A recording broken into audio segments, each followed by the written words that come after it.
Hi my angels, welcome back to my channel. So today I'm going to be doing the mid-year book freakout tag.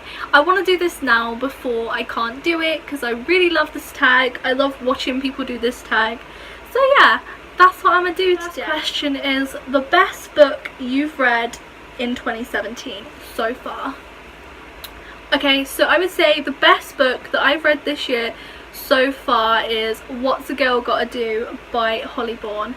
I love this book. It is the third book in the Spinster Club series. The reason I love this book is because I can relate so thoroughly to Lottie. It's unreal. I love Lottie. I love the whole narrative behind it, the whole concept behind having a Spinster Club, and the whole concept behind calling out sexism because you believe that that's right and that sexism isn't right. Sexism isn't right. So I relate so thoroughly to Lottie. We both enjoy, you know, sexy time. We both love to wear makeup. We both fight the patriarchy, you know, like, yeah. And we both hate the term slut. I hate the term slut. It's just not right to refer to someone as a slut because it's just so non-feminist. I also love how these books deal with kind of being a feminist but also saying anti-feminist things. So I feel like all of us feminists are victims. All of us feminists are also anti-feminist too. It's just how the world is. It kind of just happens. Sometimes you find yourself saying something that's really unfeminist and it's fine, it's normal. Every feminist does it. I found this book really hard to put down. I mean, it was just so like drama-full. Something was happening every minute and I just found it so hard to be like, not now Lottie. I was like, come here Lottie, give me best sequel you've read in 2017. So can I throw in the second book in the Spinster Club series called How Hard Can Love Be, because this actually dealt with some very important elements such as alcoholics and feminism also, and self-acceptance. I love this book. I know I said that it is like my least favourite of the Spinster Club series, but it's also the best sequel that I've read this year. I just really love it. I don't read many series, so you're not really gonna ever hear me talk about a series a lot, but there'll be a rare moment where I'll find a really good series that I love and I'll talk about non-stop. So I'm never going to shut up about this series. My channel is probably going to be all about this series. My gravestone will probably be about this series. I just love this series so much. I have another book for this too, and that is Scarlet, which is the second Lunar Chronicles book. I love this. I loved the story of Little Red Riding Hood growing up, and I loved Cinderella. I really love the character of Cinder and I adore the character of Scarlet. This book is essentially based on Little Red Riding Hood. Instead of there being an actual wolf, there's a guy called Wolf who is a street fighter. The grandma goes missing, but it's not, well, it is by a wolf, but you know, that's all I'm gonna give you. It's a really good book. New release you want to read in 2017. One of the books I've been anticipating for so long, but it's just never in my Waterstones, is Caraval by Stephanie Garber. Is that it? I don't know. But I'm just really excited to read Caraval. It just seems like something I'd be so interested in. Like, it reminds me of the word carnival, and I love carnivals. But Caraval, and it's like, the concept of the book just seems so interesting, so I'm really eager to pick this up at some point if my Waterstones stock it. Milton Keynes Waterstones, stock Caraval! I have two different books for this. The other book that I would say that I want to read in 2017 that is a new release that I haven't read is Eliza and Her Monsters. I'm probably more excited about this than I am about Caraval. I love books that take on fan fiction, like fan fiction. People are actually writing about modern day things such as fan fiction, and they're mentioning Tumblr and all of this modern day shit. Like, some books even mention like supernatural and all of that, and I think it's amazing that we're incorporating fandoms into our literature. So yeah, Eliza and Her Monsters. If you've read this book, can you comment below and tell me what you thought of it? Make it non-spoiler, because Your girl doesn't want to be spoiled. Most anticipated release for the second half of the year. I have 3 books in this for this question because I just couldn't help myself.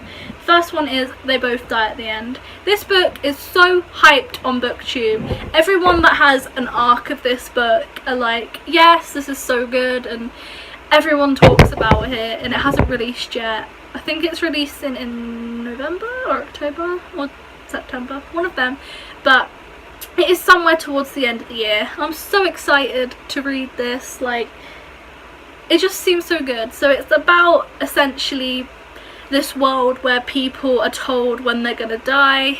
I don't know if they're told how they're gonna die, but they're told when they're gonna die, and they'll have like a death buddy, and these 2 people spend the day together and they're both dying on the same day.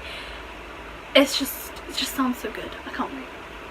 Second book I want to read is, I think it's called This Only Happens in Movies by Holly Bourne.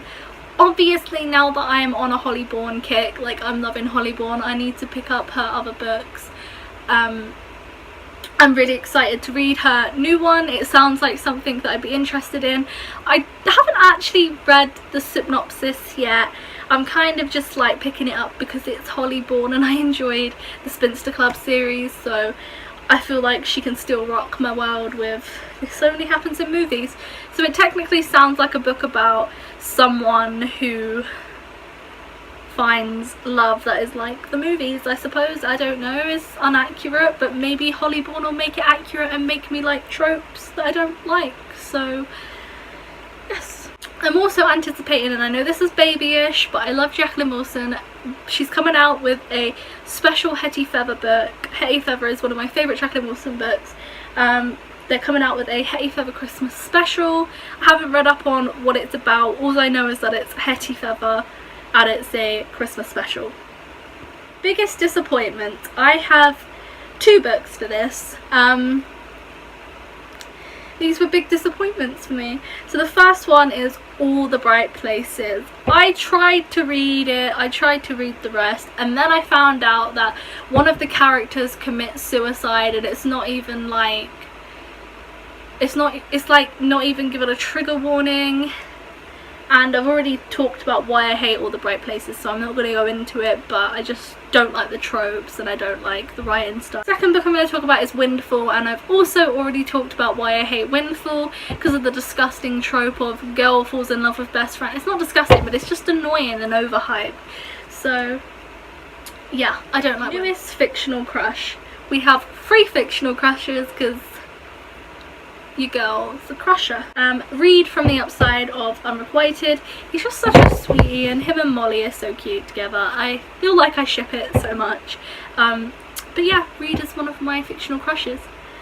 Second fictional crush is Sage from Geekerella. Now, I'm pansexual, so I am also attracted to girls and a lot of other things. I love Sage. She's just like that really cool, quirky girl that everyone secretly wants to be, but they won't say it because she's so out there. I just love Sage, and a girl that's representing the ugly stepsister actually falls for Sage, that was a surprising twist. I loved the Book of Geekerella. I read it last month and I loved it. And my last fictional crush is Lottie from the Spinster Club series. I love Lottie. Honestly, if I could date Lottie, I would date Lottie, but you know, favourite new author. Can you guys guess who my 2 favourite new authors are? Did you say Becky Albertalli and Holly Bourne? Because if you did, you were right. Give me a second. I love these 2 women. They both write such good representation, good diversity. What's not to love about them? Right, newest favourite character, and I've gone with Elle from Geekerella because she's just like me. Like, we're both into fandoms, we'll both get merch, we both love fandoms. There was something Doctor Who-esque about this book. Some of the things that were mentioned were very Doctor Who. Like, I think someone says wibbly wobbly timey wimey stuff or something in the book. I remember seeing a Doctor Who reference. Might not have been a Doctor Who reference, it might have just sounded like a Doctor Who reference, but yeah, she is with Star. She is with that programme what I am with Doctor Who. Crazy fangirl. Newest favourite character is also Lottie. I just keep talking about Lottie. I love Lottie. Can you guys tell that I love Lottie? Book that made you cry. So the first book that made me cry this year was The Hate You Give by Angie Thomas. I think what made me cry most about this book is the fact that it's based on real events. This shit actually happens in real life, and it's a problem. It is a disgusting problem that just should never happen. Someone's unarmed and someone shoots them, like, because they're black. I hate it. And something that made me really cry about this book was this bit where there was a list of real people in black history who have died at the hands of a cop, that died in a very unjustifiable way, and the list was way too long, and it broke me.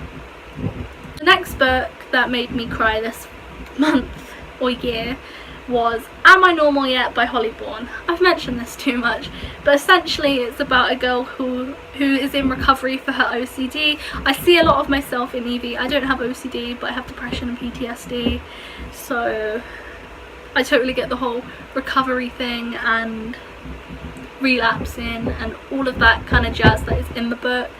So it did really make me upset, and I did cry. Books that made you happy. I've got 3 books on my list, and the first one is Opal Plumstead by Jacqueline Wilson. I talked about this in last month's wrap up, so I'm not going to give you like information on the book, but it was a book that made me very happy because it was by Jacqueline Wilson, and I love the character of Opal. She reminds me a lot of myself, so yes.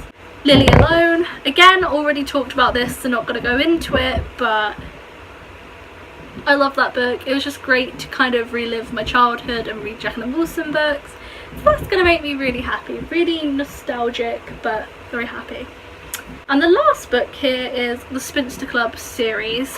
Already talked about it. Don't need to talk about it again. But it made me happy because it talked about a lot of things that I agree with. So that's why it's on there. The last question is favourite book to film adaptation. Twilight! No. I don't actually like Twilight. Sorry, not sorry. I don't really have a favourite book to film adaptation because I haven't really read any books that have been turned into films. I know that sounds like pathetic, but it's true. But I'm really looking forward to Everything and To All the Boys I Loved Before movies. I feel like they can do a lot of good with those. Maybe not a lot of good, there'll probably be some, you know, bad tropes in there, but I'm really excited for those movies. So this is the end of the video. If you like it, then comment below your favourite books of this year, answer these questions, tag me in your video. I'll be really happy for that. And yeah, see you next week.